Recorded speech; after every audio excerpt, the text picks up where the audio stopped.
걸어가신 주님, 오늘 하나님의 자녀된 권세를 가지고 예수님을 바라보며 예수님을 따라가며 주님의 은혜와 사랑으로 충만케 하소서. 사모한 달도 예수님과 동행하며 주님의 음성을 듣는 시간 되게 하소서.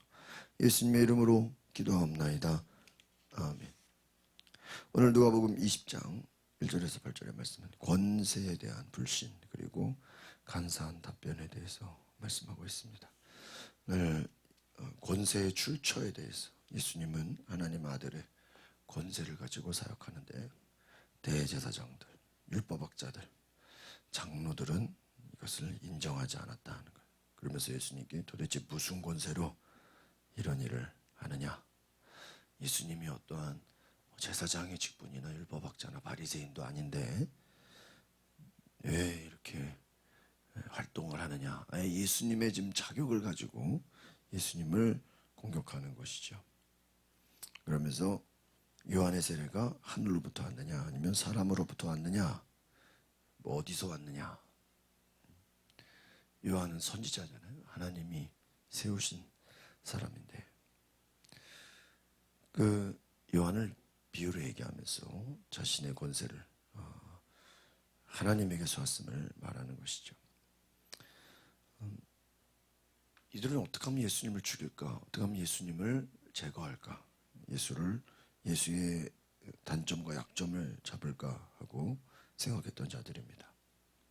왜 그러냐면 그 종교 지도자들이 기득권, 당시에 또한 정치적인 힘을 가지고 있었기 때문에 예수님에게 많은 사람들이 모이고 많은 사람들이 예수님을 따르는 것에 대해서 자신들이 위협감을 느꼈다고 할 수 있습니다. 요한의 세례가 어디서 왔느냐? 그들이 요한까지는 인정했던 것 같아요. 사람이라고, 요한이 사람에게서 인정받았다고 하면은 또 그것도 말이 안 되고, 또 요한이 하나님으로부터 인정받았다 그러면 요한이 증거한 게 또 예수님이 되기 때문에 모르겠어라고 말하는 것이죠. 그러니까 그럼 예수님도 나도 말하지 않겠다 이렇게 말합니다. 이 유대 나라의 지금 이 상황은 어제도 보면은 예수님이 이제 성전을 정화하는 사건을 통해서 대제사장들과 그 당시에 모든 잘못된 관행에 대해서 예수님이 아주 무섭게 지적을 하시고 예수님이 사람들을 모아서 말씀을 계속 가르치는 거예요. 예수님이 예루살렘으로 이제 들어가실 때 그들이 위협했던 거는 이거 예수님의 영향력이 더 커질 것을 두려워하게 된 것입니다. 알다시피 이 당시에는 로마의 지배를 받고 있기 때문에 이 로마의 어떤 정치적인 것들을 무시할 수가 없습니다. 그러니까 이 로마의 지배를 잘 받기 위해서는 먼저는 그 세리, 삭개오와 같은 그 세리장들이 세금을 잘 걷어서 로마에 바쳐야 돼요. 그래서 그 권력과 그 힘에 또 제일 결탁을 했던 사람들이 누구냐? 이 종교 지도자들이에요. 그러니까는 예를 들어 우리나라로 비유하면 일본이 우리나라를 다스릴 때 일제의 앞잡이가 되고 친일 세력으로 된 그 정치적으로 그 친일파들이 있었을 거 아니에요. 그들과 결탁하고 그들에게 잘 보이고 그들을 통해서 또 이권을 가진 사람들, 바로 그 사람들이 대제사장들이라는 거예요. 그러니까 이 대제사장들은 순수하게 그냥 종교 지도자들이 아니라 로마의 지배 가운데서 그들과 잘 결탁해서 그들로부터 자기들이 인정을 받고 또 어떤 권세를 가지고 힘을 갖고 뭐 율법학자라든지 장로들이라든지, 이게 그냥 오늘날로 보면 그냥 교회에서 그냥 목사, 신학자, 뭐 교회 장로들 이렇게 보면 안 되고 정치적인 그 로마의 지배 가운데서 힘을 얻고 권세를 얻고 어떤 지배권을 가지고 이권을 가지고 세리들과 함께 같이 결탁이 돼서 힘을 가졌다는. 그러니까 예수님이 예루살렘으로 들어왔다는 것은 그들이 볼 때는 어떤 정권이 교체되고 어떤 그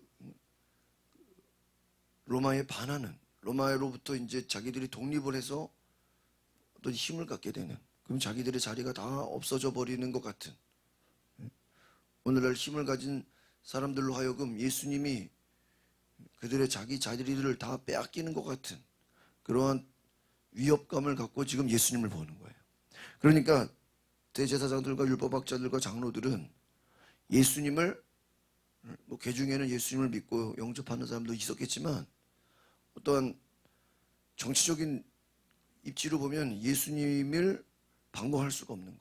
자기들의 입장에서 저 예수는 독립운동가고, 예수는 예수의 인기가 올라갈수록 자기들은 입지가 적어지는, 자기들의 자리가 빼앗겨지고 자기들은 설 자리가 없는 것으로 봤기 때문에 예수님이 예루살렘에 오는 것을 원하지 않고 예수님을 죽이려고 하고 저 예수를 가만 놔뒀다가는 자기들이 설 자리가 없게끔 생각할 수밖에 없었다는 것이죠. 그러니까 예수님이 성전을 정화하시고 성전에서 사고팔고 그 어떤 이권을 가지고 폭리를 취하고 그런 그 정치적인 힘을 가지고 교회 안에서 종교를 이용해서 이득을 취하는 이들에게 예수님이 가서 내 집은 기도하는 집이다. 내 집은 하나님의 나라다. 성전을 헐어라. 내가 다시 세우겠다. 그러니까 이제 어떻게 돼요? 예수님이 정면으로 이 대제사장들과 율법학자들이 하는 모든 것에 이제 브레이크를 걸게 되는 거예요. 그러니까 이제 이들은 예수를 죽이고자 이제 애를 쓰는 것이죠. 그렇다고 해서 예수님이 이들이 생각하는 정말 로마를 물리치고 정치적으로 이스라엘을 독립시켜서 대제사장들을 다 쓸어버리고 예수님이 그런 계획을 간 건 아니죠. 그러나 아마 제자들은 또 그런 생각을 했을 수가 있어요. 예수님이 어떤 눈에 보이는 정말 이스라엘에 또 왕권을 세우고 로마와 전쟁을 하고 힘을 키우고 어떤 정치적이고 또한 어떠한 눈에 보여지는 현실을 어떤 뒤집어 놓는, 그래서 이들이 나중에 예수님이 부활하는 것을 승천하는 것을 보면서 도대체 이스라엘이 언제 회복되는 겁니까? 우리나라로 말하면 도대체 일본으로부터 언제 독립을 하는 것입니까? 라고 눈에 보여지는 정치적인 것으로 우리가 보여줄 수 있다는 것이죠. 예수님은 거기에 관심 있지 않아요. 예수님 말씀하신 하나님의 나라는 예수님을 왕으로 인정하고 예수님을 통해서 예수님이 다스리시는, 하나님이 정말 예수 그리스도를 통해서 다스리시는 나라를 말씀하신 것이지, 이 땅에 보이는 또 나라를 세우고 어떤 정권을 잡고, 뭐 예수님이 정권을 잡고 정말 로마와 싸우려고 했다면 가룟 유다가 예수님을 팔으려고 하지도 않았을 거예요. 예수님은 우리를 구원하기 위해 오신 것이고 죄인을 용서하시고 죄인을 위해 십자가를 지러 오신 것이지 정치적인 회복과 그것을 위해서 오신 것이 아니었다는 것이죠. 그러나 많은 사람들은 예수님을 오해하고 예수님이 벌써 많은 사람들을 끌고 다니는 것만 보도록 자기들이 위협감을 느꼈다는 것입니다. 1절, 2절 같이 보겠습니다. 시작. 예수께서 성전에서 사람들을 가르치며 복음을 전하고 계실 때 대제사장들과 율법학자들이 장로들과 함께 예수께 다가와서 말했습니다. 당신이 무슨 권세로 이런 일을 하는 것인지 말해보시오. 누가 이런 권세를 주었소? 그러니까 지금 이들의 말은 순수한 게 아니에요. 그러니까 여러분 정치적인 해석인 거죠. 자기들의 권세는 어디서 왔어요? 로마에게서 왔어요. 자기들의 권세와 힘은 로마에서 인정해 주는 거예요. 그래서 당시 어떤 분봉왕이라고 할 수 있는 그런 어떤 왕을 세우거나 어떤 그 귀인이 가서 왕을 받아온다, 그런 또 비유가 있었잖아요. 그때 이 종교 지도자들이 로마에 가서 이 사람은 절대 왕이 안 됩니다라고 그 로마에 얘기하면요, 실제로 그 왕권도 자기들이 주지를 못해요. 로마에서 그 이스라엘 다스리는. 그러니까 자기들은 이게 이제 종교 대제사장들, 율법학자들, 장로들이 단지 그냥 회당에서 가르치고 제사 지내고 그 정도 수준이 아니라 로마로부터 힘을 얻는 그 정치적인 파워가 있기 때문에 예수님이 활동하는 걸 보면서 저 배후에 지금 뭐가 있냐, 저 뒤에 누가 지금 예수님을 지금 돕는 것인지 지금 그거 물어보는 거예요. 그 생각해 보세요. 지금 예수님 배후에 뭐 어떤 나라가 있습니까? 뭐 어떤 세력이 있습니까? 예수님이 무슨 당을 만들었습니까? 또 조직을 만들어서 그걸로 무슨 뭐 어떤 체제를 뒤집으려고 했습니까? 예수님은요, 지금 아무 이들이 생각하는 그런 것을 예수님은 지금 생각하고 있지 않아요. 그래서 이들은 예수님을 정치적인 의도로 당신 도대체 어디서 왔습니까? 당신 당이 무슨 당입니까? 예수님을 향해서 당신은 어디서 지금 어떤 세력입니까? 무슨 권세로 이런 일을 하는 것입니까? 우리가 볼 때는 당연히 하나님이 주신 권세고 하나님의 능력이고 하나님으로부터 왔지만 이들은 지금 이 질문 자체가 말이 안 되는 거예요. 무슨 권세로 이런 일을 하는 것이요? 누가 이런 권세를 주었어? 그들의 생각은 예수님 뒤에 배우가 누굽니까? 당신은 지금 무엇을 위해서 지금 움직이는 겁니까? 혹시 당신 뒤에 어떤 정치적인 무슨 당이 있는 거 아닙니까? 당신 뒤에 어떤 세력이 있는 거 아닙니까? 그것을 물어보는 거예요. 그 질문 자체가 벌써 세속적이고 질문 자체가 자기들을 방어하기 위한 수단으로 여기서 만약에 예수님 잘못 대답했으면 예수님을 이제 몰아치는 거죠.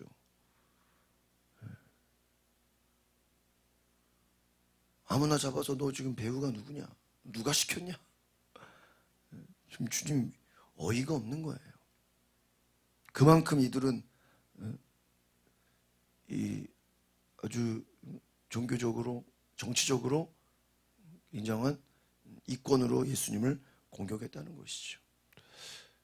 그러니까 이들은 어떻게 해서든지 예수님을 죽여야 되는 거예요. 3절 4절 보겠습니다. 시작. 예수께서 대답하셨습니다. 나도 한 가지 물어보겠으니 내게 말하라. 요한의 세례가 하늘로부터 왔느냐 아니면 사람으로부터 왔느냐?